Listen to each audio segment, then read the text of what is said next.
স্বাগতম বাংলা পালসে। আজ 1 মার্চ 2026 রাত 10টা+। মধ্যপ্রাচ্য জ্বলছে। ব্রেকিং, ইরান অয়েল ট্যাঙ্কারে হামলা। ইরান হরমুজ প্রণালীতে অয়েল ট্যাঙ্কার আক্রমণ করেছে। পালাও ফ্ল্যাগড একটা ট্যাঙ্কারে মিসাইল বা ড্রোন হিট, 4 জন আহত, জাহাজ ডুবতে শুরু। ইরান বলছে অবৈধভাবে পার হচ্ছিল, নিষেধ অমান্য করেছে। হরমুজ প্রণালী প্রায় বন্ধ, 150+ oil plus LNG tanker anchor করে দাঁড়িয়ে আছে। বিশ্বের 20% তেল এখান দিয়ে যায়। এখন ট্রাফিক স্টপ। তেলের দাম আকাশে উঠবে। বাংলাদেশেও পেট্রোল ডিজেলের দাম বাড়বে। পুরো আপডেট একসাথে শুনুন। Latest news.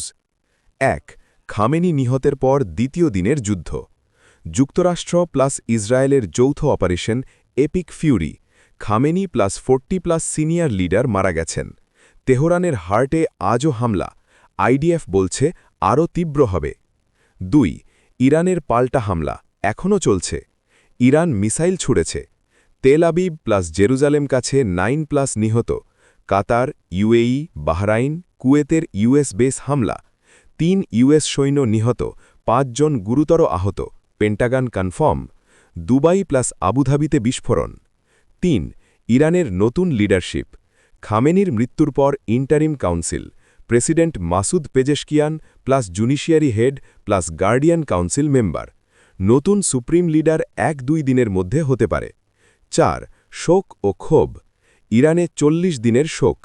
তেহরানে লাখো মানুষ কাঁদছে। খামেনির ফিউনারেল চলছে। কিন্তু কিছু জায়গায় বিরোধীরা উদযাপন। একটা গার্লস স্কুলে হামলায় 9+ শহীদ।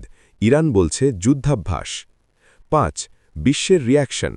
ট্রাম্প বলছেন অপারেশন আহেড অফ স্কেডিউল, আরও হামলা আসছে। নেতানিয়াহু বলছেন খামেনি শেষ, তেহরানের হার্টে স্ট্রাইক চলবে। পুতিন বলছেন খামেনির হত্যা মানবতার বিরুদ্ধে। ইইউ প্লাস চীন, উদ্বেগ, যুদ্ধ বন্ধের আহ্বান। প্রশ্ন এখন, এটা কি তৃতীয় বিশ্বযুদ্ধের শুরু? হরমুজ বন্ধ হলে বিশ্ব অর্থনীতি ধসে পড়বে। বাংলাদেশে কি প্রভাব পড়বে? বন্ধুরা, কমেন্টে বলুন, তেলের দাম কতটা বাড়বে? আরও আপডেট চান? এখনই সাবস্ক্রাইব করুন, বেল অন করুন, লাইক প্লাস শেয়ার করুন। বাংলা পালস আপনার সাথে 24/7 লাইভ থাকুন।